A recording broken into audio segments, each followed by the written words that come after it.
ওয়াসসালামু আলা রাসূলিল্লাহ। লা ইলাহা ইল্লাল্লাহ কালেমা মুখে উচ্চারণ করাই যথেষ্ট নয়। যারা মনে করে যে লা ইলাহা ইল্লাল্লাহ মুখে বলাই তাওহীদের জন্য যথেষ্ট, বাস্তবে তার বিপরীত করলেও ক্ষতি নেই, তাদের উক্তি ও যুক্তির খণ্ডন। মুশরিকদের মনে একটা সংশয় বদ্ধমূলে আছে, যে তা হলো এই যে তারা বলে লা ইলাহা ইল্লাল্লাহ কালেমা পাঠ করা সত্ত্বেও উসামা রাদিয়াল্লাহু আনহু যাকে হত্যা করেছিলেন, নবী সাল্লাল্লাহু আলাইহি ওয়াসাল্লাম সেই হত্যাকাণ্ড সমর্থন করেননি। অনুরূপভাবে রাসূলুল্লাহ সাল্লাল্লাহু আলাইহি ওয়াসাল্লামের এই হাদিসটিও তারা পেশ করে থাকে, যে তিনি বলেছেন, আমি লোকদের বিরুদ্ধে যুদ্ধ করতে আদিষ্ট হয়েছি, যে যতক্ষণ পর্যন্ত না তারা মুখে উচ্চারণ করে লা ইলাহা ইল্লাল্লাহ। তদ্রূপ লা ইলাহা ইল্লাল্লাহর উচ্চারণকারীদের হত্যা না করা সম্বন্ধে আরো অনেক হাদিস তারা তাদের মতামত ব্যক্ত করে থাকে। এই মূর্খে এসব প্রমাণ এই মূর্খে এসব প্রমাণ পেশ করার উদ্দেশ্য এই যে যারা মুখে লা ইলাহা ইল্লাল্লাহ উচ্চারণ করবে, তারা যা ইচ্ছা তাই করুক, তাদের কাফির বলা যাবে না, হত্যা করা। এসব জাহেল মুশরিকদের বলে দিতে হবে যে সর্বজনীন বিজয়, যে রাসূলুল্লাহ সাল্লাল্লাহু আলাইহি ওয়াসাল্লাম ইহুদীদের বিরুদ্ধে যুদ্ধ অবতীর্ণ হয়েছেন, তাদেরকে কয়েদ করেছেন যদি তারা লা ইলাহা ইল্লাল্লাহ বলতো। আর রাসূলুল্লাহ সাল্লাল্লাহু আলাইহি ওয়াসাল্লাম সাহাবীগণের বানু হানিফার বিরুদ্ধে যুদ্ধ করেছেন, যদিও তারা সাক্ষ্য দিয়েছে যে আল্লাহ ছাড়াও কি নেই কোনো সত্য ইলাহ, মুহাম্মদ সাল্লাল্লাহু আলাইহি ওয়াসাল্লাম আল্লাহর রাসূল। তারা নামাজও করতো, ইসলামের দাবিও করতো। ওই একই রকম অবস্থা তাদের সম্বন্ধে যারা আলী রাদিয়াল্লাহু যাদেরকে আগুনে পুড়িয়ে দিয়েছিলেন। এছাড়া ওইসব যারা বর্তমানকালে শিরক করে, যে জাহিল অস্বীকার করে, যে যারা পুনরুত্থান অস্বীকার করে, তারা কাফির হয়ে যায় এবং হত্যাযোগ্য হয়ে যায়, তারা লা ইলাহা ইল্লাল্লাহ বলা সত্ত্বেও।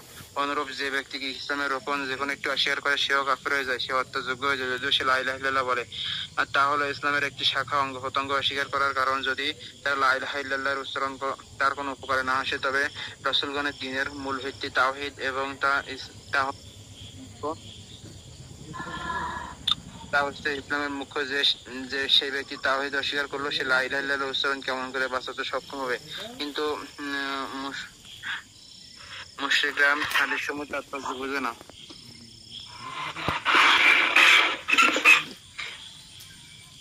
পড়তেছে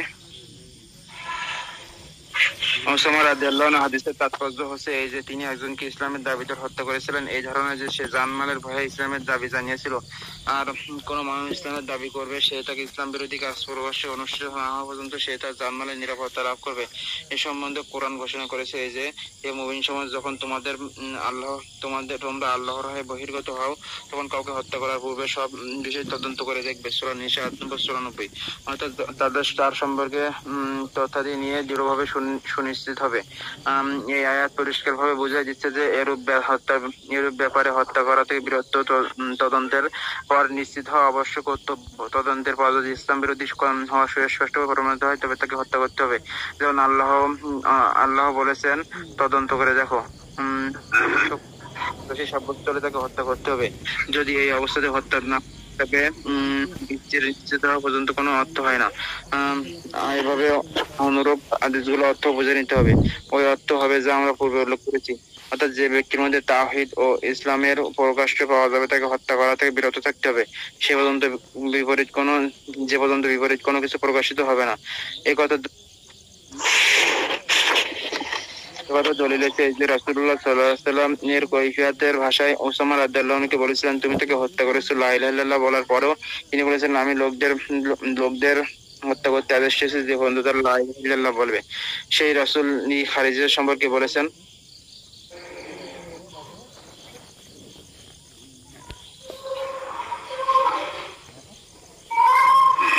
পেজ নম্বর বলেন, তাহলে সবাই ধরতে পারবে।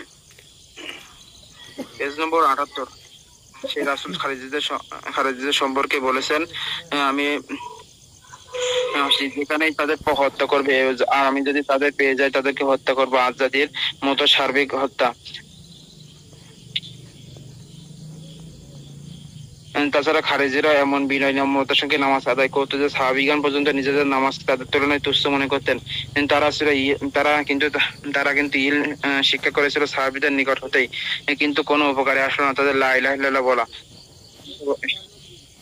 তাদের অধিকাংশ ইবাদত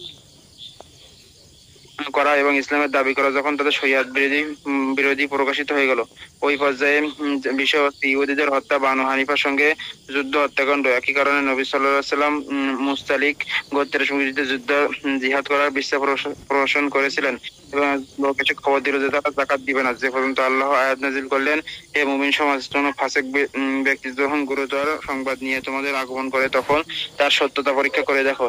হুজুরাত ৮ নম্বর ৬।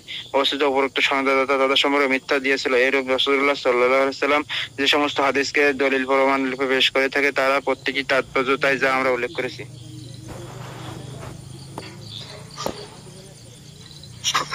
আচ্ছা,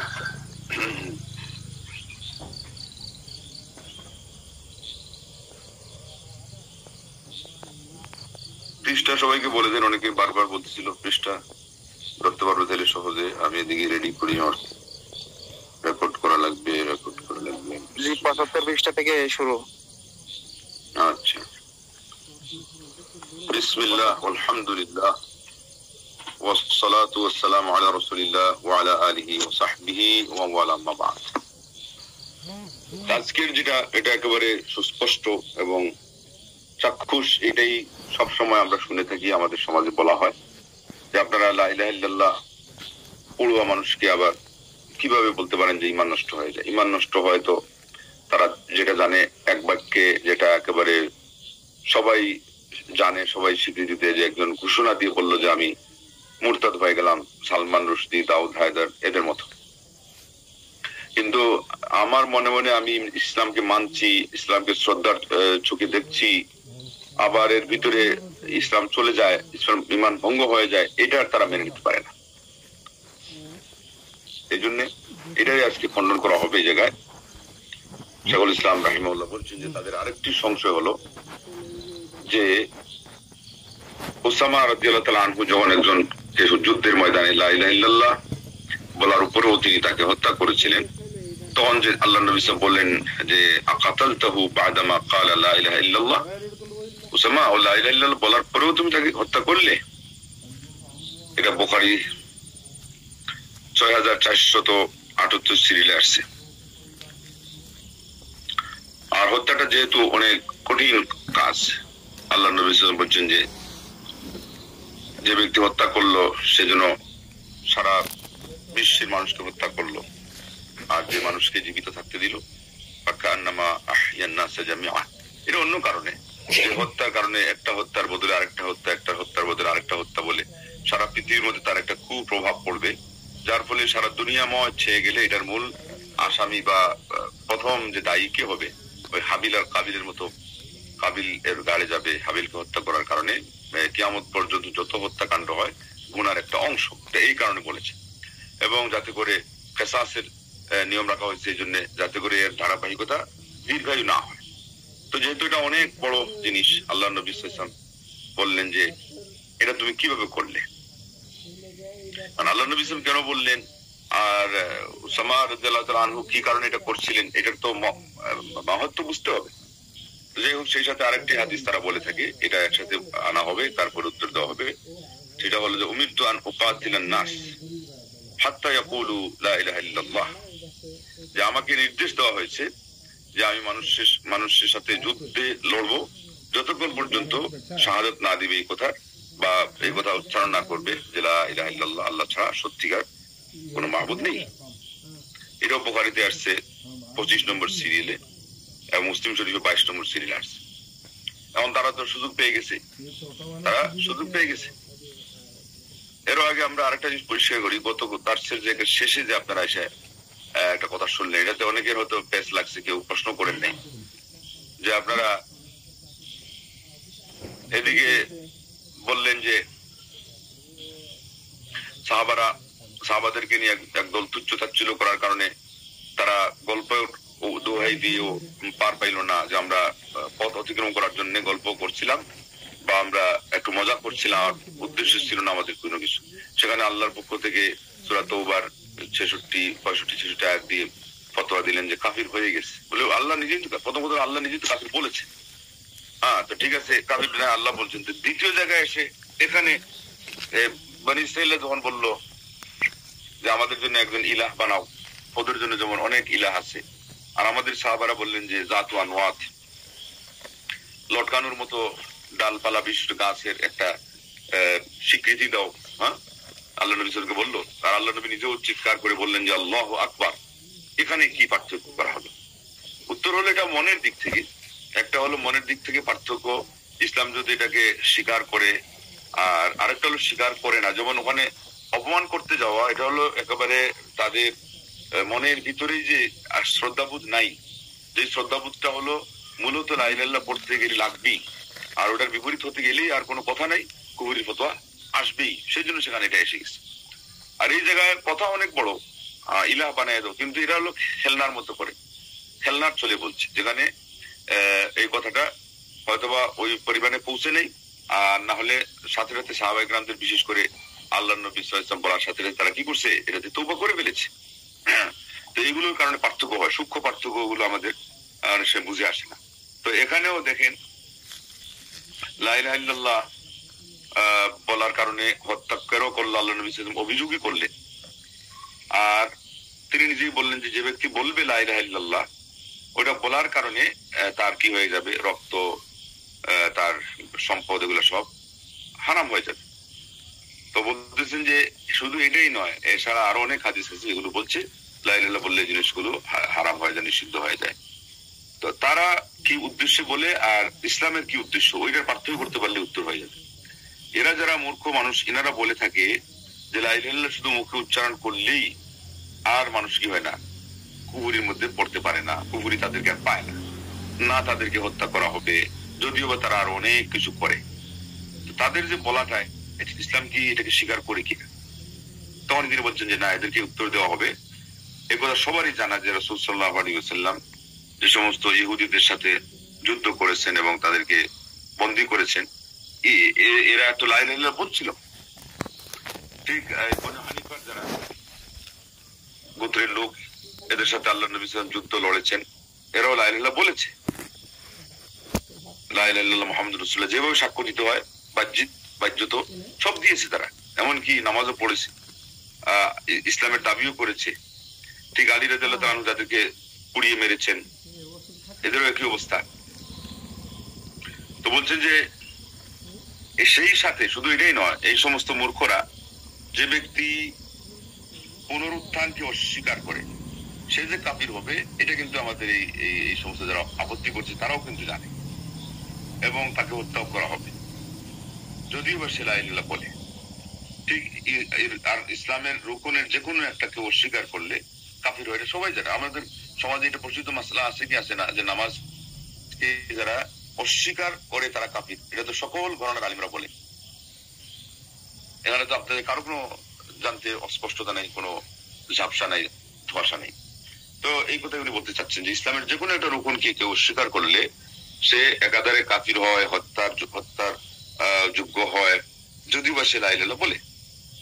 তখন তিনি বলছেন যে কোনো একটা রুকনকে অস্বীকার করলে যদি সে কাফির হয়, হত্যার যোগ্য হয়, কিভাবে করে ইসলামের যে শেকড়, যেটা তাওহীদ, যেটা হলো সকল নবী রাসূলগণ যে দ্বীন ও ধর্ম নিয়ে এসেছেন, একদিকে থেকে তার ভিত্তি, অপর দিকে থেকে তার মাথা, মানে মূল আর কি, বড়। কোন সময় মূল বুঝাইতে গেলে মাথা দিয়ে বোঝানো হয়, কোন সময় মূল বুঝাইতে গেলে ফাউন্ডেশন দিয়ে বোঝানো হয়। উনি বলছেন ফাউন্ডেশন বলেন, মাথা বলেন, তাওহীদটা তো হলো সব। আল্লাহু আকবার। হাদিসে আসছে না, রাসুল আমরি ইসলাম ওয়া উমুদুস সালাহ ওয়া যিরওয়াতু সানামিহিল জিহাদু ফি সাবিলিল্লাহ। এই আমাদের এই ধর্মের মাথাটাই হলো ইসলাম। এখানে ওই একই উদ্দেশ্য, তাওহীদ, ঈমান, মূল ধর্মকে বোঝানো হচ্ছে। আর তার একটা বড় ভিত হলো সালাহ, নামাজ। নামাজ হলো ফাউন্ডেশন। এই জন্য তো এখানে আঘাত হানলে ঈমানটা আবার চূর্ণ বিচূর্ণ হয়ে যায়। তারপরে ও যিরওয়াতু সানামিহিল জিহাদু ফি সাবিলিল্লাহ, এটার কোজ হলো মানে তার উচ্চতা এবং তার মানে উঁচু মর্যাদা সম্পন্ন তার কাজ, যেটার মাধ্যমে ইসলাম শৌর্য বীর্য ফুটিয়ে তুলে তার অনুসারীদের মাঝে, এবং ইসলামের বিজয় টঙ্কা বাজে উঠে সারা পৃথিবীর মাঝে। ওটা হলো জিহাদ। জিহাদেরও শর্ত সাপেক্ষে যে জিহাদ হবে, যেটা সঠিক ভাবে আপনার পালন করা হবে ইসলামের রুল অনুযায়ী, সেখানে এখানে এটাই বোঝানো হচ্ছে। তো বলছে যে জিরওয়াতু সানামিল জিহাদু ফি সাবিলিল্লাহ। তো আমরা এই হাদিস থেকে পাইলাম যে এটাকে মাথা ধরা হয়েছে। আবার বড় জিনিস বুঝাইতে গেলে ফাউন্ডেশন বোঝানো হয়, যেমন সালাতের ব্যাপারে আসছে অমুদ পিলার বোঝানো হয়েছে বা ফাউন্ডেশন বোঝানো হয়েছে। তো এইটাই অস্বীকার করলে কেমনে সে মুসলমান থাকে, উনি এটা বলতে চাচ্ছেন। এরপরে বললেন যে বরং ব্যাপার হয়েছে যে আল্লাহর দ্বীনের শত্রুরাও এই সমস্ত হাদিসের অর্থ বুঝেছে না, আল্লাহর দ্বীনের শত্রুরা এই সমস্ত হাদিসের অর্থ তারা বুঝে নাই, আর এইভাবে করে তাদের মানসিকতা যতদিন থাকবে তারা কিন্তু বুঝবেও না। তারপরে তিনি উত্তর দিতে গেছেন যে উসামা রাদিয়াল্লাহু তাআলা আনহু হাদিস বলছেন যে তিনি এমন একজন মানুষকে হত্যা করেছেন যে মানুষ ইসলামের দাবি করেছে, আর উনি মনে করেছেন যে শুধুমাত্র সে যান বাঁচানোর জন্য দাবি করেছে। আমাদের সমাজে বলে না যান বাঁচানো ফরজ, কেননা উনি যখন আঘাত হানতে তার উপরে উদ্যত হয়েছেন এবং তিনি তাকে একেবারে তার নিজের করতলগত করতে পেরেছেন, তখন না কালিমাটা পড়েছে। তো এই জায়গায় সমূহ সম্ভাবনা আছে যে সে শুধুমাত্র যান বাঁচানোর জন্য কালিমাটা পড়েছে, এবং উসামা রাদিয়াল্লাহু আনহু সে উত্তর দিয়েছেন যে আল্লাহর নবী সে তো তার নিজের যান বাঁচানোর জন্য এটা করছে। আর এটা সবারই কাছে স্বতঃসিদ্ধ কথা, ইযা আযহারা ইসলাম ওয়াজাবাল কাফ আনহু হাত্তা ইয়াতাবায়্যানা মিনহু মা ইউখালিফু যালিক। প্রকৃতপক্ষে ইসলামের বহিঃপ্রকাশ যে ঘটায়, ইসলাম সে মেনে নিয়েছে বলে যে প্রমাণ করতে পারে, তার থেকে তো আমাদের হাত কি করা ফিরিয়ে রাখার দরকার। কিন্তু এর বিপরীতটা প্রকাশ হয়ে গেলে হত্যার প্রসঙ্গ আসলে হত্যা আসতেই পারে। তো আল্লাহ নবী সাল্লাল্লাহু আলাইহি ওয়াসাল্লাম বলছেন ওটার কথা যে লা ইলাহা ইল্লাল্লাহ সে ন্যায্যভাবে পড়লে যেই অধিকার তার ছিল সেটা কথা, আর উসামা রাদিয়াল্লাহু তাআলা আনহু বুঝেছেন সেটা, যেটা হলো সে ন্যায্যভাবে লা ইলাহা ইল্লাল্লাহ ঠিক মতো অন্তর থেকে না পড়ে শুধুমাত্র তার প্রাণ রক্ষার জন্য এই বাহানা হিসাবে এটাকে বলেছে। আল্লাহ রাব্বুল আলামিন কি বলছেন, ইয়া আইয়ুহাল্লাযীনা আমানু ইযা দারাবতুম ফি সাবিলিল্লাহ ফাতাবায়ানু। সূরা নিসা ৪ নম্বর আয়াত, হে মুমিন সম্প্রদায় তোমরা যখন আল্লাহর পথে জিহাদে বের হবে তখন তোমরা নিশ্চিত জ্ঞান অর্জন করবে, ফাতাসাব্বাতু নিশ্চিত হবে। অতএব আয়াত এখানে বলছে ইয়াজিবু আল কাফফু আনহু ওয়া তাসাব্বুতু, যতক্ষণ পর্যন্ত আমাদেরকে হামলা করার থেকে বিরত থাকতে হবে, যতক্ষণ পর্যন্ত এটা নিশ্চিত না হবে যে সে যান বাঁচানোর জন্য এটা করতেছে। এই জন্য আর যখন জানবো আমরা যে মুসলমানটা সে নিশ্চিত এবং সে প্রকৃত অর্থে মুসলমান, তাহলে তার থেকে আমরা বিরত থাকবো। আয়াত এখানে এটাই বলছে। আল্লাহ নবী সাল্লাল্লাহু আলাইহি ওয়াসাল্লাম এই পক্ষে কথা বলেছে। কিন্তু ফাইদা তাবায়্যানা মিনহু বা'দা যালিক মা ইউখালিফুল ইসলাম কুতিল। ফাতাবায়্যানুর অর্থই হলো তোমরা যাচ পড়তাল করে দেখো। তার মানে এখানে দুইটা দিকই আছে, যাচ পড়তাল করে যাচাই বাছাই করে যখন একটা প্রমাণ হবে তখন ওই অনুযায়ী সিদ্ধান্ত হবে। তো বলছেন যে যতক্ষণ পর্যন্ত প্রমাণিত হলো যে হ্যাঁ মুসলমান একজন মানুষ অন্তর দিয়ে ইসলাম গ্রহণ করেছে তখন তো আমরা বিরত থাকবোই, তার উপর হামলা করা নিষেধ হবে। কিন্তু যাচ পড়তালের অর্থই তো হলো আল্লাহ রাব্বুল আলামিন আমাদেরকে এখানে সুযোগ দিয়েছেন যে আমরা যদি এর বিপরীতটা প্রমাণ পাই যে সে শুধুমাত্র যান বাঁচানোর জন্য এটা করছে, তাইলে তার উপর হামলা হবে। এটার কথাই উনি বলতেছেন যে ওয়ালাউ কানা লা ইউকতাল ফাইদা তাবায়্যানা মিনহু বা'দা যালিক। খালি ফোন দিয়ে ডিস্টার্ব করতেছে। আল্লাহু আকবার। মা ইউখালিফুল ইসলাম কুতিল, যখন প্রমাণ হবে যে না এটা ইসলামের কথা তার মধ্যে ফুটে উঠে নাই, সে প্রকৃত ইসলাম অবলম্বন করে নাই, তখন তাকে আবার কি করা হবে, তাকে আবার হত্যা করা হবে। লিকাউলি তাআলা, আল্লাহ রাব্বুল আলামিনের এই বাণীর কারণে যে ফাতাবায়ানু, যে তোমরা বিষয়টাকে তদন্ত করো, অবজারভেশন করো ভালো করে। ওয়ালাউ কানা লা ইউকতাল ইযা ক্বালা লাম ইয়াকুন লিতাসাব্বুতি মা'না। আর বলছেন যে খালি বললেই যদি মানুষকে হত্যা করা হবে না, তাহলে তার আমাদেরকে যাচাই করার কথা বলার কোনো অর্থ থাকে না। তাহলে যাচাই করার মানেই হলো যাচাই বাছাই করে দুই দিকেই তার ব্যাপারে সিদ্ধান্ত দিতেই পারে, যেই দিকে সিদ্ধান্ত যাবে সেই অনুযায়ী সিদ্ধান্ত নেওয়ার কথা আল্লাহ রাব্বুল আলামিন বুঝিয়েছেন এখানে। এমনি ভাবে হাদিস যেটা, আরেক হাদিস যেটা আসছে এবং ওই অর্থে আরো যত হাদিস আসছে, যে ব্যক্তি তাওহীদের বহিঃপ্রকাশ ঘটাবে, নিজের মধ্যে তাওহীদের প্রমাণ ফুটিয়ে তুলবে এবং সেই ইসলাম আলিঙ্গন করেছে বলে সে প্রমাণ দিবে, তার তার থেকে আমাদের অস্ত্র মানে রুখে রাখা এবং হামলা না করা যে দায়িত্ব, এই দায়িত্ব আমাদের উপর বর্তায়, মানে তার উপর হামলা করা যাবে না। কিন্তু যদি দেখা যায় যে না, সে খালি বাহ্যত ইসলাম প্রকাশ করছে আর এদিকে বিপরীত কাজ করছে, ইসলাম ভঙ্গকারী, এবং সেখানে যুদ্ধের পরিবেশও তৈরি হয়ে গেছে, তখন উনি বলছেন যে এখানে অস্ত্র পরিচালনা করা যাবে। এর দলিল হলো আল্লাহ নবী সাল্লাল্লাহু আলাইহি ওয়াসাল্লাম যখন বললেন যে আকাতালতাহু বা'দা মা ক্বালা লা ইলাহা ইল্লাল্লাহ, লা ইলাহা ইল্লাল্লাহ বলার পরে তুমি তাকে হত্যা করলে, তারপরে হাদিস আসছে যে আমাকে নির্দেশ দেওয়া হয়েছে লা ইলাহা ইল্লাল্লাহ বলা পর্যন্ত মানুষকে আমি তাদের সাথে যুদ্ধ করব।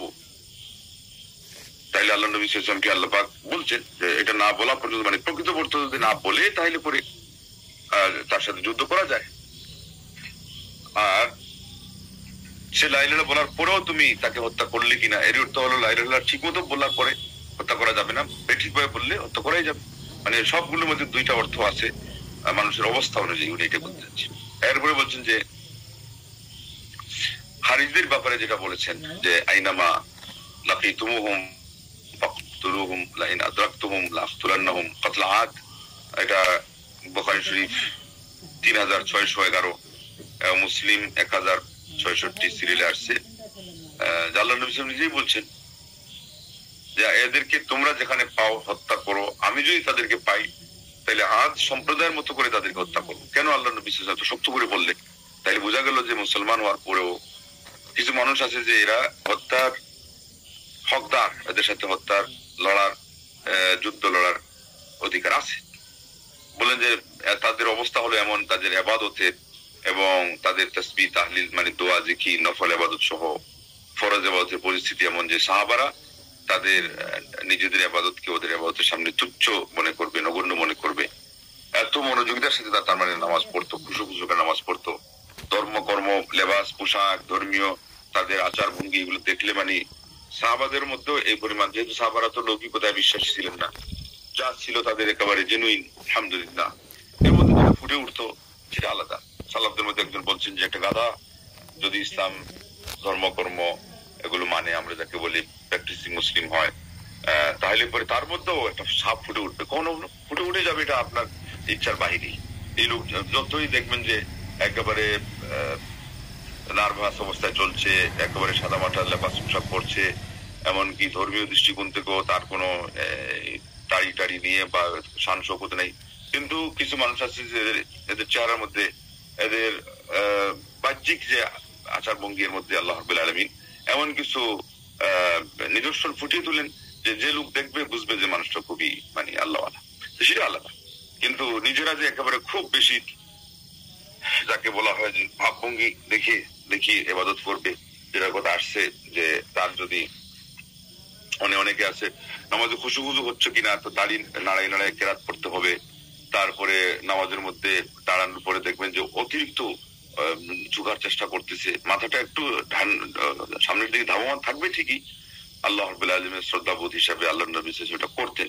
কিন্তু কেউ আছে দেখবেন খুব বেশি করে ফেলে, তো বেশি করতে গেলেই বেড়ে যায়, রুকুতে যাবে তো সমান থাকবে সব, আরেকজনকে দেখবেন যে সেজদা দিচ্ছে মানে রুকু দিচ্ছে যে মাথাটা আরো ঝুঁকাই দিয়েছে বরাবর না রেখে, আবার কয়েকবার ঝাঁকুনিও দিচ্ছে, এই যে এগুলো তো হলো না। তো তার মানে এগুলো করতো আমার যা বিশ্বাস খারিজি তো।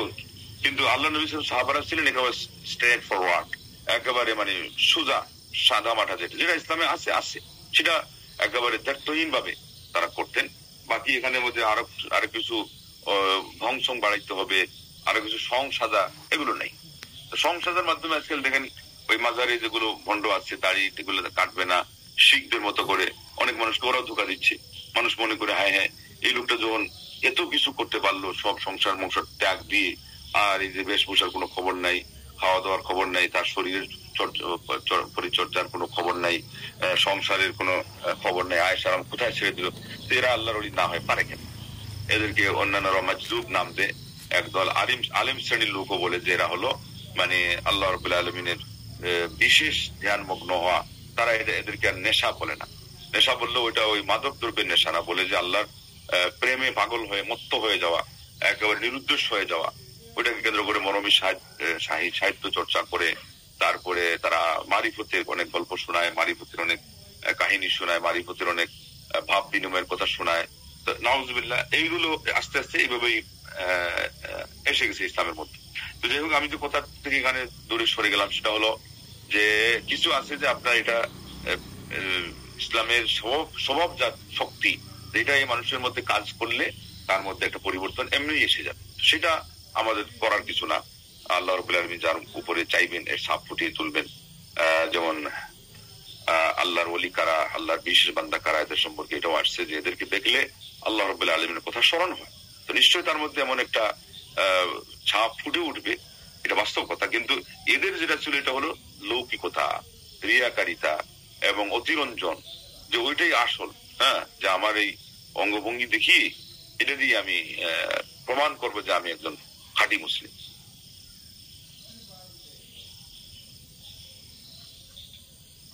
এই জন্য আজও দেখা যায় এই বিষয়টা হকপন্থী মুসলমানদের মধ্যে আলিম ওলামা, হক্কানি আলিম, প্রকৃত আলিম, সুন্নি আলিম, এদেরকে দেখলে পরেজগার, যে পরেজগার আপনি এমনি বুঝে যাবেন।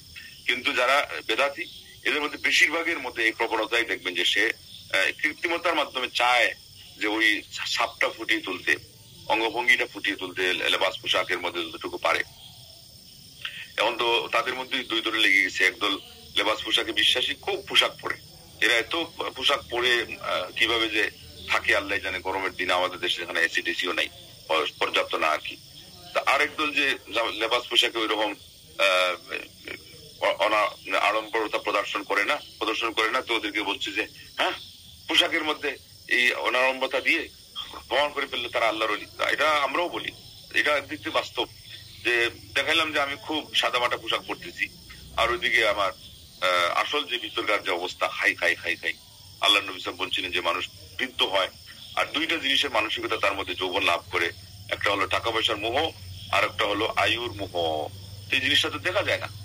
আল্লাহ নবী সাল্লাল্লাহু আলাইহি ওয়াসাল্লাম যেটা বললেন যে বৃদ্ধ, সে তো বৃদ্ধ হয়ে গেছে না, আপনি বিশ্বাসও করবেন না যে বৃদ্ধ মানুষ সেও কি বাঁচার জন্য এত মোহ মনের ভিতরে লালন করে কিনা, এবং টাকা পয়সার প্রতি তার এত লোভ লালসা আছে কিনা। কিন্তু আল্লাহ নবী সাল্লাল্লাহু আলাইহি ওয়াসাল্লাম বলছেন এটা স্বভাবগত। আবার ওইদিকে আলেমরা আরেক হাদিসে আল্লাহ নবী সাল্লাল্লাহু আলাইহি ওয়াসাল্লাম বৃদ্ধ মানুষদের প্রতি ইঙ্গিত করেছেন। সেখানে বলছেন যে বয়স হয়ে গেলে খাহিসাতে নফসানি এটা কম থাকে, দুর্বল হয়। তুলনামূলক সেই এমত অবস্থায় এই সিনিয়রদের কাছ থেকে ইলম নিতে বলেছেন। এবং বয়স্ক বৃদ্ধ হলে তাদের মধ্যকার যে প্রবণতাটা দুনিয়া এবং স্বার্থপরতা এটা কমে আসে। কিন্তু আজকাল আবার নানান জড়তার কারণে, প্রাচুর্যতার কারণে এবং আল্লাহর স্মরণ কম হয়ে যাওয়ার কারণে, গুনাহ পাপ এগুলো বেড়ে যাওয়ার কারণে, নিজেদের সাথী সঙ্গীদের মধ্যে দুনিয়া নিয়ে প্রতিযোগিতা হওয়ার কারণে, নানান কারণে আজকাল ইলমের অঙ্গনেও এই অর্থের মোহ এমনভাবে ঢুকছে যে একটু আগে আপনারা শুনলেন যে যাদের মূল পুঁজিটাই ছিল ওইটা দুনিয়ার ত্যাগী হওয়া, তাদের আকীদার মধ্যে নানান গলত আমলের মধ্যে প্রচুর পরিমাণে বেদাতের ময়লা আবর্জনা, তারাই শেষ পর্যন্ত গিয়ে দেখেন বেশভূষাতে খুব অনারম্বতা দেখিয়ে এদিকে ভিতরে খাই নিয়ে মত্ত হয়ে আছে ধন দৌলতের মোহ মুহ্যমান অবস্থায়। তাইলে অন্যদের কি পরিস্থিতি হতে পারে? সেই জন্য আজকাল মানুষ চিনা এটা অনেক কঠিন। যার তার ব্যাপারে আপনারা খালি নিজের মধ্যে মন্তব্য করেন না, ইনি দুনিয়ার ত্যাগী, উনি এমন তা ওনার পোশাক দেখলাম এইরকম, এই মানুষটা যে এত, এগুলো মন্তব্য কম করেন। এগুলোর কারণে যদি অনেক সময় কিছু মানুষ মুখলিস থাকেও, তো আপনার কথার কারণে সে হতে পারে বিভ্রান্ত হয়ে যাবে এবং তার মধ্যে আত্মগরিমা এসে যাবে। এই জন্য অনেক কথাই আছে যে এই নেটের মধ্যে আমাদের এই যে সমস্ত ভাইরা ওনারা অ্যাডমিন হিসাবে কাজ করেন, বেশ থেকে ওনাদের দায়িত্ব যতটুকু মধ্যস্থতা করা, দাওয়াতি তথ্য উপাত্তগুলো মানুষের কাছে পৌঁছে দেওয়া, মাঝখান দিয়ে ওনারা এমন কিছু কথা বলে ফেলেন, এমন কিছু কাজ কমেন্ট এর নাম দিয়ে হোক, কোনো কিছু বিবৃতির নাম দিয়ে হোক, যেটাতে কিন্তু ইসলামের অনেক বড় বড় মূল্যবোধ এর উপরে আঘাত হানা হয়। এবং সেখানে আলিমদের মধ্যেও কোনো সময় তাকে মানে আত্মগরিমায় ফেটে পড়ার কাজে উদ্বুদ্ধ করে কাউকে অহংকারী বানায়, আবার কাউকে সর্বসর্ব বানিয়ে তোলে। এগুলো খুব সাবধানে থাকবেন। কিছু লোক আছে যে আমাদের উস্তাদ, ইনি সারা দুনিয়া ব্যাপী এই করছেন, এগুলো যদি হয়েও থাকে, আমরা তো বড় বড় আলিমদের মাঝে এটা পাই না। বড় বড় আলিমদের মাঝে পাইলে তারা ঝটফট করে ধমক দিয়ে থামিয়ে দেন। শেখ মোহাম্মদ সালেহ উসাইমিনকে একজন ভূমিকাতে বলছি যে আমাদের মধ্যে এই ফকিহ থাকা পর্যন্ত আমাদের বিভ্রান্তির কোনো আশঙ্কা নাই। বলছেন তোমার এই কবিতাটাই বাদ, আবৃত্তি বাদ না, এটা পুরা ক্রস। আল্লাহু আকবার। তো এইভাবে আমাদের মধ্যে এখন তারবিয়ত যাকে বলা হয়, আদব আখলাক শিক্ষা দেওয়া, মনস তৈরি, তারপরে আগে যেটা সালেফ সালেনদের যুগে হয়তো সেটা আমাদের হচ্ছে না। তো ইলম শিখা আদবের মধ্যে 10টা জিনিস আছে। এটা আর যেহেতু আমরা প্রথমে বলতে পারি নাই যে কোনো কারণে, শেষের দিকে এটা মনে রেখে ইলম শিখার আদব এগুলো আমাদেরকে বলতে হবে এবং এগুলো বেশি বেশি করে চর্চা করতে হবে। এটা না করার কারণে ইদানিং অনেক গোলমাল হচ্ছে। আজকে দেখলাম যে বিবৃতি দিয়েছে যে দায়ীদের ফ্যামিলি পর্যন্ত সেখানে এই পর্দা রক্ষা না করা, এই ফেসবুকের মাধ্যমে যোগাযোগের ভিত্তিতে সেখানেও গিয়ে আপনার এই রোগ ঢুকে পড়েছে। বলছে যে চেক দাও ভালো করে। কেন এগুলো হয়? এখানে তো মানুষ, সবাই মানুষ। ইসলামের রুলের সামান্য তো দুর্বলতা প্রদর্শন করবেন, শেষ পর্যন্ত কাকে গিয়ে সেটা পাকড়াও করবে বলে শেষ করার কথা না, মানে বলে শেষ করে যাবে না। তো এই জন্য আদব যেটা, এটা নিয়ম শৃঙ্খলা রক্ষা করা, চোখের হেফাজত করা, কানের হেফাজত করা, অঙ্গ প্রত্যঙ্গের হেফাজত করা এবং আল্লাহ রাব্বুল আলামিনের ব্যাপারে সদা সর্বদা শ্রদ্ধাশীল থাকা, আল্লাহর বান্দাদের অধিকারের ব্যাপারে সজাগ থাকা, মানুষের ব্যাপারে সদা সর্বদা সহনীয় থাকা, মানুষের শুভকামনা, দরদি থাকা। সামান্যতম এগুলো থেকে যদি বিচ্যুত হয়ে যায় মানুষ, তখন তার মধ্যে কি এসে যাবে? পাপ পঙ্কিলতা এসে যাবে, তার মধ্যে আত্মগরিমা এসে যাবে, অহংকার এসে যাবে, অথবা অন্য দিক থেকে শয়তানটাকে এসে যে কোনো ভাবে আক্রমণ করবে। তো এই জন্যই খালি খারিজিদের ওগুলো বৈশিষ্ট্য বলে আমরা যে একেবারে মানে সর্বহারা হয়ে যাব, আমাদের আর আচরণগত দিক থেকে কোন মূল্যবোধ থাকবে না, এটা যেন না হয়। এটাতে অটল থাকতে হবে সিরাতে মুস্তাকিমের উপরে। ফাস্তাকিম কামা উমিরতা ওয়া মান তাবা মা'আক ওয়া লা তাতগাউ ইন্নাহু বিমা তা'মালুনা বাসীর। সূরা হুদে আল্লাহ রাব্বুল আলামিন যেটা বলেছেন, এর মধ্যে আমাদের কোনো কি নাই, সামান্যতম মানে পিছে সরে থাকার সামান্য অবকাশ নাই, এটা মনে রাখতে। কৃত্রিমতা থেকে দূরে থাকার কথা যা নিন্দা করা হয় সেটাই। বাকি অটল থাকা এবং দৃঢ় থাকা নিজের ইমানের উপরে, ইসলামের অনুশাসন, আদব আখলাক সহ সবগুলো নিয়ে এটা আমাদের পুঁজি। প্রত্যেকটা জিনিসের সৌন্দর্য আছে, আর একজন ব্যক্তি হিসেবে মানুষের সৌন্দর্যের নামই হলো আদব। তা আমরা আদবটাই আজকে অনেক সময় হারিয়ে ফেলি সবার আগে। আল্লাহ মাফ করো। ওই যে আকিদা আছে, আমল আছে, দলিল আছে, আমার কাছে কিছু ইলমের চর্চার আছে, এই ফাঁক দিয়ে শয়তান করে টুক করে আমাদের এটা নিয়ে নেয়, আমরা বুঝতে পারি না। দেখবেন বুদ্ধিমান মানুষের উচিত হলো না, আমার কাছে যত মূল্যবান জিনিস থাকবে আমি সবচেয়ে বেশি সোচ্চার থাকবো, সচেতন থাকবো, সবচেয়ে বেশি পরিপাটি থাকবো, আমার সব জিনিসে আমি ক্লিন থাকবো। আমি এই বিভিন্ন ভাবে যেভাবে মানুষ বিভ্রান্ত হয়, পথপ্রান্ত হয়, ক্ষতিগ্রস্ত হয়, ওই ধরনের সামান্যতম ফাঁক ফোকর আমার চরিত্রের মধ্যে, আমার আমলের মধ্যে আমি অবশিষ্ট রাখতে আদৌ পারবো না। কোন ক্রমে আমি সেটা মেনে নিব না। যাই হোক, আমরা যেটা বলতেছিলাম সেখানে হলো সাহাবায়ে কেরামগণ বনি হানিফা এদের সাথে যুদ্ধ করেছেন, এরা সবই করতো, কালিমা, শাহাদাত, নামাজ, এগুলো করতো। এমনি ভাবে বনি মুস্তালিকের সাথেও যুদ্ধ করার আল্লাহ নবী সাল্লাল্লাহু আলাইহি ওয়াসাল্লাম মনস্থ করেছিলেন। যখন একজন এসে বলেছিল যে এরা তো যাকাত দিচ্ছে না, তাইলে আল্লাহ নবী সাল্লাল্লাহু আলাইহি ওয়াসাল্লাম যাকাত না দেওয়ার ভিত্তিতে যুদ্ধের মনস্থির করলেন কেন? নিশ্চয় এটাও একটা কারণ যে যাকাত না দেওয়ার শুধুমাত্র একটা রুকুন, এটার ভিত্তিতে যুদ্ধ হতেই পারে, যেহেতু তারা এখানে প্রমাণিত হয়েছিল তারা অস্বীকার করেছিল। এবং শেষ পর্যন্ত আল্লাহ আয়াত নাযিল করলেন, ইয়া আইয়ুহাল্লাযীনা আমানু ইন জাআকুম ফাসিকুম বিনাবাইন ফাতাবায়ানু। কেউ বলতে পারে যে এদের সাথে তো বনি মুস্তালিকের সাথে যুদ্ধ করতে মনস্থ করেছিলেন বা উদ্যত হয়েছেন, কেন করলেন না? তো বলছে যে শেষে যে লোকটা খবর নিয়ে আসছিল, প্রমাণিত হলো যে এই লোকটা ছিল মিথ্যু, তখনই তার কথায় আল্লাহ নবী সাল্লাল্লাহু আলাইহি ওয়াসাল্লাম যুদ্ধ করতে পারলেন না। কেননা এখানে আয়াতে বলা হয়েছে যদি ফাসিক মানুষ কোন সংবাদ নিয়ে আসে, পাপিষ্ঠ মানুষ, তাইলে পরে তোমরা সেটাকে যাচাই করে দেখো। তো যাচাই করে দেখে যখন দেখা গেল যে এখানে বিষয়টা বিপরীত সাব্যস্ত হলো যে না এরা যাকাত অস্বীকার করে নাই, তখন ওই কারণে যুদ্ধটা বাদ গেল। এই জন্য একটা মূলনীতি সবসময় বাংলাতে বলা হয়, যদিও বা ভাষা একটু আঞ্চলিকতার কথা আছে বা একটু কাঁচা, কিন্তু এটা মূলনীতি। কারণ খাইবা কি দিয়া, যেই কারণে সেই কারণ দেওয়া ছাড়িয়া। কারণ বাংলাতে আমি সেই উসুল প্রিন্সিপালস অফ জাসপিডেন্ট যেগুলো আসলে খুবই জরুরি দিন বোঝার জন্য, সেটা পাই না। বাংলাতে কোনো উসুল ফিক ছিল না, কিন্তু এটা সামাজিক একটা প্রবাদের মধ্যে কিন্তু এখানে ঢুকাই দিয়েছে উসুল ফিকের কিছু কথা, যে কিছু জিনিস আছে এই কারণে ওইটা বাদ যাবে, ওখানে আবার কেন বাদ যাবে না, ওই কারণে। আমাদের প্রায় জায়গাতে দেখবেন দুই দলের মধ্যে দ্বন্দ্ব থাকে এটা, এবং শেষ পর্যন্ত একদল আরেক দলকে দোষারোপ করে নিজেদের মধ্যে এটা হলে আর কোনো সমস্যা নাই, আর নিজেদের বিপরীত দলের মধ্যে এটা তিল থেকে তাল আর চুন থেকে পান থেকে চুন খসলেই এই হয়ে যায়। এটা আসলে কেন হয়? এটা কোন সময় আছে যে ভুল করে, আমাদের লোকজন ভুল করে, কোন সময় আছে যে ভুল করছে না, কিন্তু উভয় পক্ষে দোষারোপ করে। এটার কারণ কি? ওই যে কোন অবস্থায় কোনটা, সেই পার্থক্য নির্ণয় না করতে পারার কারণে। আল্লাহু আকবার। আর এগুলো তো আছেই, যে আমাদের আরেক দল আছে যে কোথায় যে সে খেপ বসাচ্ছে তার খবর জানে না। আকাশেতে মারলাম তীর, লাগলো কলা গাছে, হাঁটু দিয়ে রক্ত ঝরে, চোখ বেলো রে বাবা। তীর মারছে আকাশে, লাগছে বলে কলা গাছে, রক্ত ঝরছে হাঁটুতে, আর যাচ্ছে ওইদিকে চোখ। এটা এই জন্য বলা হয় যে আমাদের কিছু লোক আছে, দলিল কোন জায়গায়, সে বসাচ্ছে কোন জায়গায়, ওই মানুষটার সমস্যা কোন ক্ষেত্রে, সেইটাকে ব্যাখ্যা করছে কি দিয়ে, কোনো খবর নাই। এই 2 দিন আগে আমি একটা রিপোর্ট দিয়েছি, মানে বড় একটা মোটামুটি নাতি দীর্ঘ একটা কুরবানি 7 নামে যে হবে, হ্যাঁ হবে, এটা তো আর বলে ওদেরকে বোঝানো যাবে না। আমাদের যেখানে আলোচনা করে আমরা আলোচনা করছি, হাদিস যে আছে, হাদিসও আছে, যে হাদিস তারা দলিল দিচ্ছে ওটাতেও কিন্তু দলিল নাই। কিন্তু এগুলো মানে বোঝার জন্য আলাদা একটা যোগ্যতা লাগে। আর আরেকটা বিষয় বাকি আছে, যে ফিকহ নিয়ে আলোচনা যে কেউ করবে, ফিকহের মধ্যে একটা শর্ত হলো, এই আপনার বইয়ের মধ্যে কয়টা পার্ট আছে আপনি দেখেন।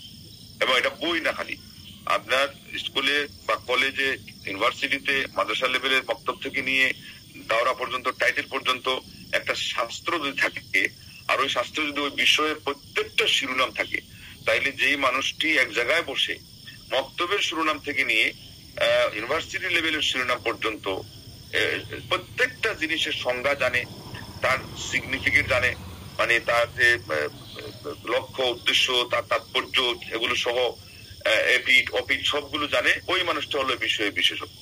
তার মানে ফাকিহ হতে গেলে ফিকহের মধ্যে এইরকম যত কথা আছে, একটা রেহেন বলা হবে বন্ধ, আর একটা জোয়ালা বলা হবে উপস্থিত কিছু একটা সম্মানের মতো, আরেকটা হাদিয়া বলা হবে, আরেকটা আতিয়া বলা হবে, আরেকটা মিনহা বলা হবে। এগুলো সব কিন্তু উপরোপণ, উপহারের পাশাপাশি শব্দ, কিন্তু ফিকহি পরিভাষায় কোনটা কোন অর্থে আসে, কোনটা কোন ক্ষেত্রে আসে, এই যে 3-4টা শব্দ বললাম না, এরকম হাজারের ঊর্ধ্বে শব্দ আছে, যেগুলোর পরিভাষাগত সংজ্ঞা একজন মানুষকে পুরাগুলো জানতে হবে।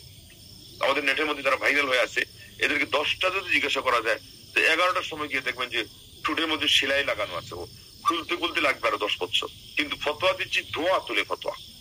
গোলমালটা পাকবে কি পাকবে না, এই জন্য গোলমাল পাকবে। সে হাদিসের অনুসারী, হাদিসপন্থী, আবার তার মাসআলা সাব্যস্ত করার জন্য এখন ফাইল খুলে বসে আছে 4 ইমামের।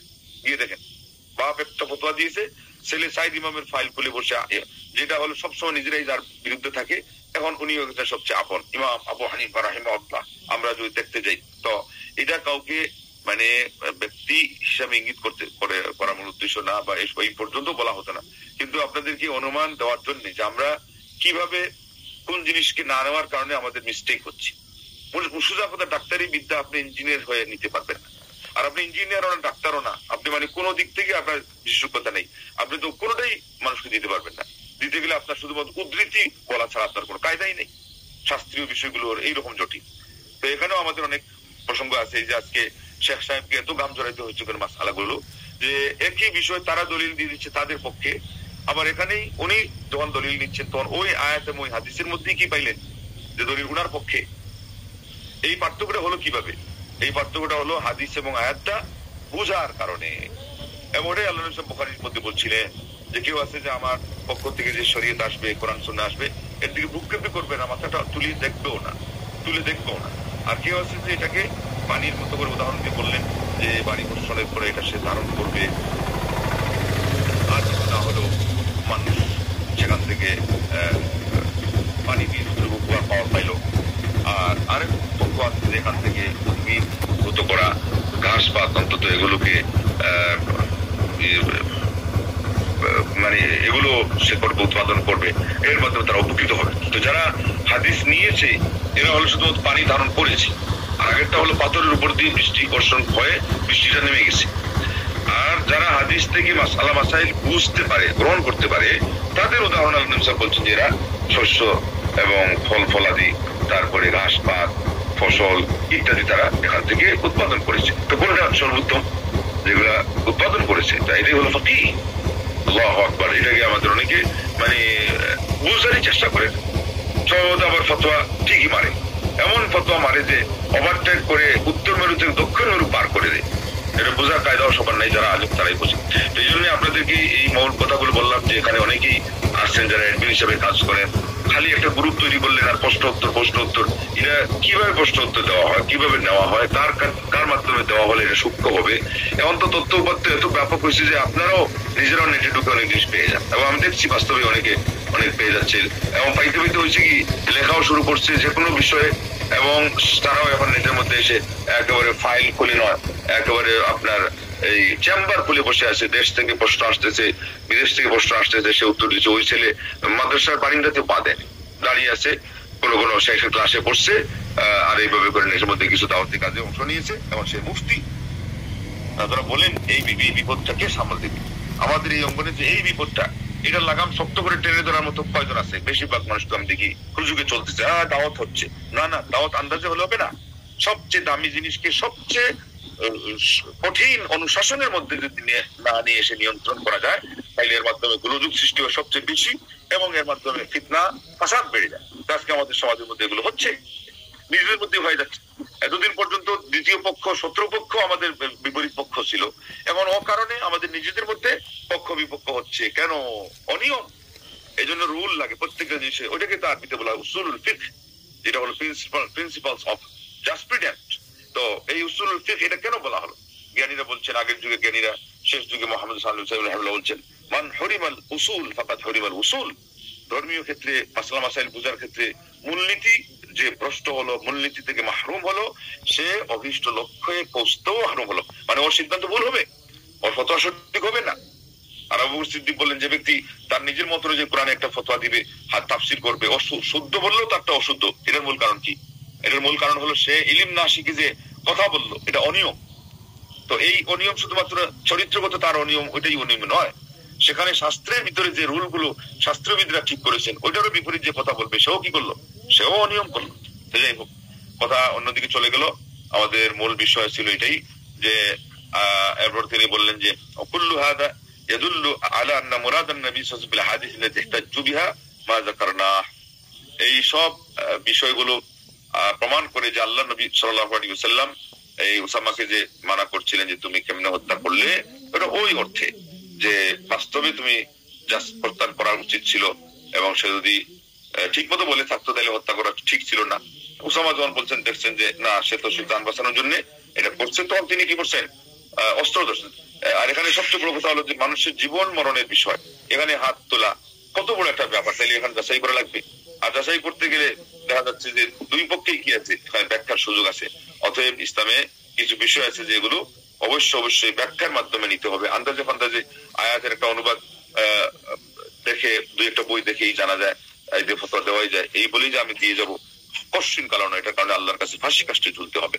শেখুল ইসলামের মতো এত বিরক্ত, ইসলামের মধ্যে একজন ক্ষণজন্মা, একজন বিরল প্রতিভা, যদি 101 খানা তাফসীর দেখার পরে এরপরে নিজেকে বলেন যে আল্লাহ আমি তো গাধা হয়ে গেছি, যে 101 খানা তাফসীর পড়েও তোমার মর্মটা বুঝতে পারলাম না, তখন পরিত্যক্ত মসজিদের মধ্যে ধুলাবালির মধ্যে হামাগুড়ি খেয়ে এরপরে আল্লাহকে বলতেন, ইয়া রব্বা জিব্রাইল, ইয়া রব্বা ইব্রাহিম আল্লিমনি, ইয়া রব্বা দাউদ ফাহিমনি। আল্লাহ তুমি ইব্রাহিম নবী তুমি রব আমাকে শিখাও, আর তুমি দাউদ নবীর রব তুমি আমাকে বুঝাও। আল্লাহু আকবার। তখন তার মনের ভিতরে সঠিক অর্থটা এসে যেত। আর আমাদের আসল তাফসীর তো নামই জানি না, আর বাংলা অনুবাদ সহ দু একটা টুকটাক অনুবাদ পড়লাম, আর আমরা হয়ে গেলাম একজন মুফাসসির, একজন মুহাদ্দিস, আরেকজন মুফতি, আরেকজন ফকিহ, আরেকজন পুরা মুসলিম উম্মার কান্ডারি। এটা হলো আমাদের জন্য একটা বিপর্যয়। এই জন্য এখান থেকে আমরা অনেক শিক্ষাই পেলাম। শেষে যে কথাগুলো বললাম, এগুলো আমাদের ক্লাস এর সাথে অনেকটা সরাসরি সম্পৃক্ত না, কিন্তু আমাদের দাওয়াতি অঙ্গনের সাথে, আমাদের এই মিশনের সাথে এটা একেবারে অঙ্গাঙ্গি ভাবে এত বেশি জড়িত। আর বর্তমান পরিস্থিতির কারণে এটা এত বেশি প্রয়োজন যে এইটা ছাড়া আমাদের এখন চলাই মুশকিল। এই জন্য দুই চারটা কথা অতিরিক্ত হলেও বললাম, বোঝার চেষ্টা করবেন। আল্লাহ পাক এটার উপর আমল করার আগে আমাকে তৌফিক দান করুন, এরপরে আপনাদের সবাইকে তৌফিক দান করুন, এবং এই অনুভূতি, এই মেসেজ, এটা যেন আমাদের যারা এই দাওয়াতি অঙ্গনে কাজ করছেন তাদের পর্যন্ত পৌঁছে যায়, তার মাধ্যমে পৌঁছায়। আল্লাহর জন্য যাতে আমাদের দাওয়াতি কাজের ক্ষতির থেকে আমরা বাঁচতে পারি, উপকারিতা কম হলেও আমরা সাধন করতে পারি, আল্লাহ সেই কাজে আমাদেরকে অগ্রণী ভূমিকা রাখার তৌফিক দেন।